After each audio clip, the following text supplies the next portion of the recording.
Que la paix soit en vous.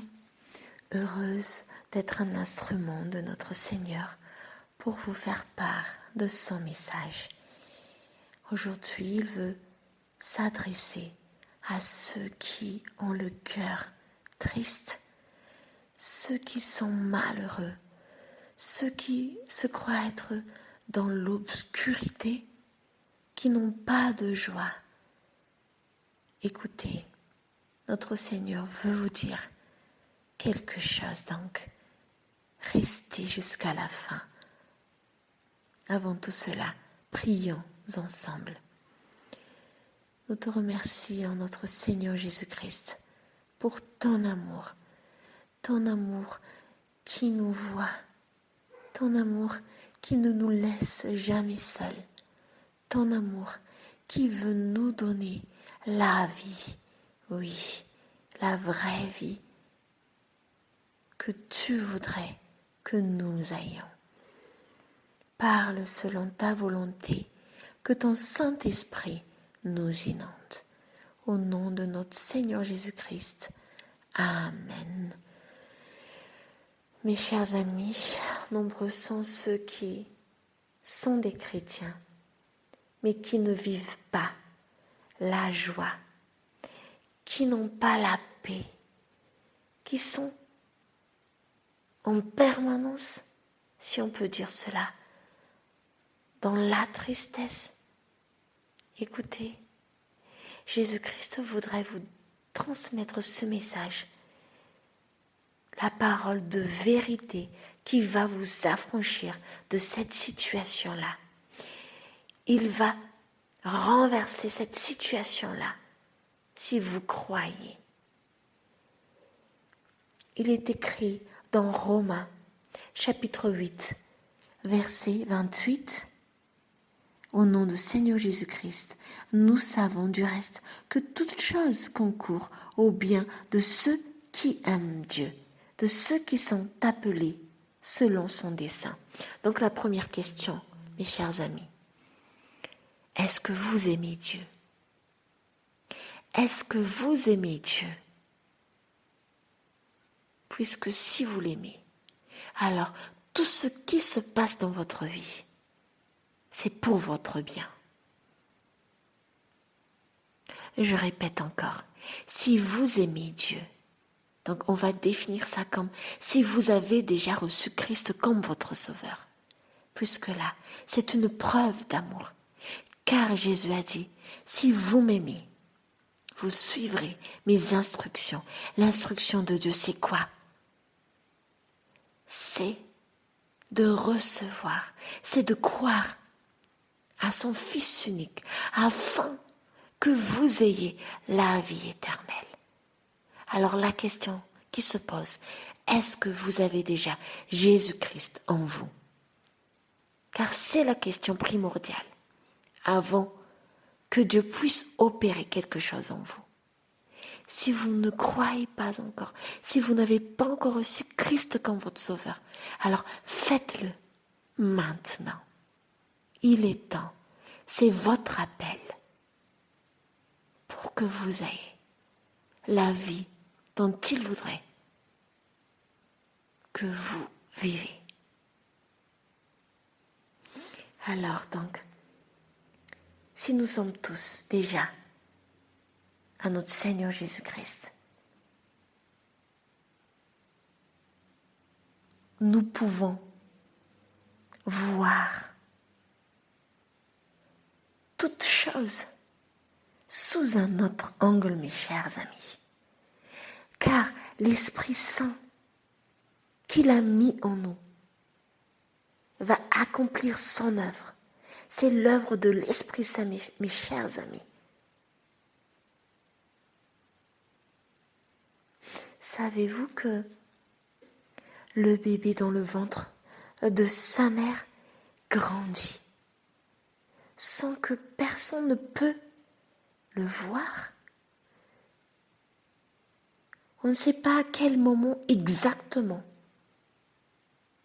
tel ou tel organe du bébé va grandir, mais tout ce que nous savons, c'est que ce bébé grandit, n'est-ce pas?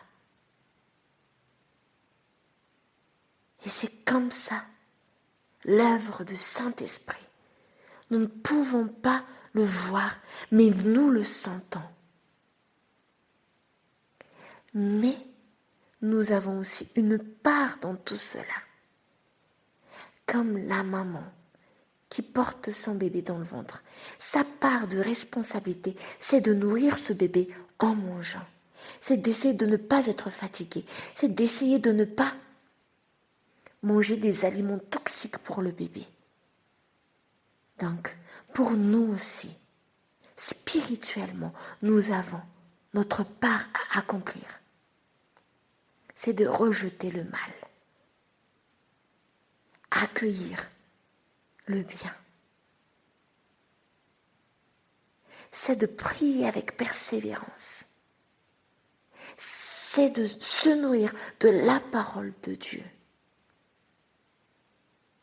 Si tel est notre quotidien, mes chers amis, nous verrons toutes choses sous un autre angle, pas comme le monde le voit, car comme il est écrit dans Romains 12, verset 2, ne vous conformez pas au siècle présent, mais soyez transformés par le renouvellement de l'intelligence, afin que vous discerniez quelle est la volonté de Dieu, ce qui est bon, agréable et parfait. Et vous me dites, mais quel est donc le lien entre ma souffrance, entre ma tristesse et tout ça?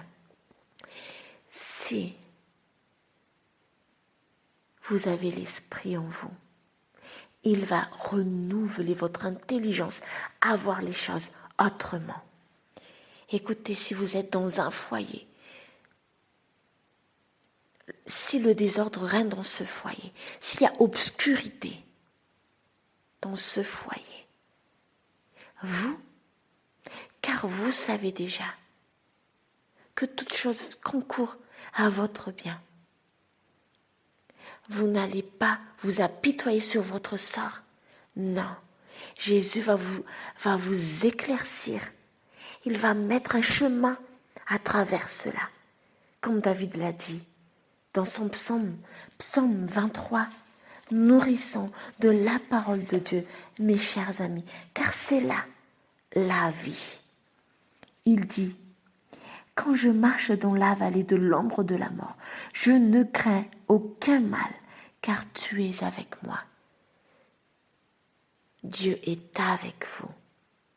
C'est comme si vous marchez dans la vallée de la mort. Écoutez, Dieu, il est avec vous.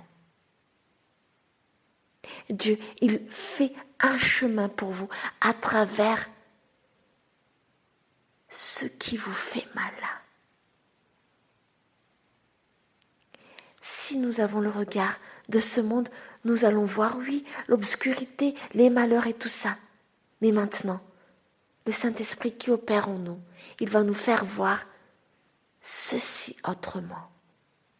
Alors, écoutez, femme qui souffrez à cause de votre mari, qui vit dans la débauche, écoutez, vous êtes celle qui sauvera ce mariage. Vous êtes celle qui sauvera ce mari, votre mari. Car écoutez, ne vous mettez pas à la place d'une victime. Vous n'êtes pas la victime dans tout cela. Écoutez, la première victime des actes de péché, c'est l'auteur du péché lui-même. Donc c'est lui qui doit être sauvé. Et si vous croyez être victime dans cette situation-là, donc qui va être l'héros qui va sauver ce mariage? On vous a mis dans ce foyer-là pour que vous soyez la lumière. Car Christ en vous va s'illuminer et vous allez sauver, en plus de votre mariage, votre mari. Est-ce que vous avez compris? Donc, le Saint-Esprit va vous enseigner à ne pas être malheureuse. Il va vous relever. Il va vous dire de persévérer par la prière. Il va vous encourager dans toutes sortes de choses, car il dit que là, c'est votre mission, que là, il faut persévérer, que là, vous ne devrez pas être triste, car vous êtes l'héros, vous serez l'héros de votre foyer. Est-ce que vous avez compris, mes chers amis? Donc maintenant, effacez vos larmes, arrêtez de vous apitoyer sur votre sort. Non, vous êtes là pour être la lumière. Vous êtes là pour sauver cette personne-là ou cette situation-là. Mes chers amis, Jésus est avec nous. Mes chers amis, si nous avons notre Seigneur Jésus-Christ en nous, tout suffit. Car on ne sait pas comment l'expliquer. C'est l'œuvre de Dieu qui va s'accomplir en nous grâce à son Saint-Esprit. Donc, écoutez-la. Faites votre part. Priez. Méditez la parole. Faites le bien. Suivez les instructions du Seigneur. Et laissez la suite à notre Seigneur Jésus-Christ.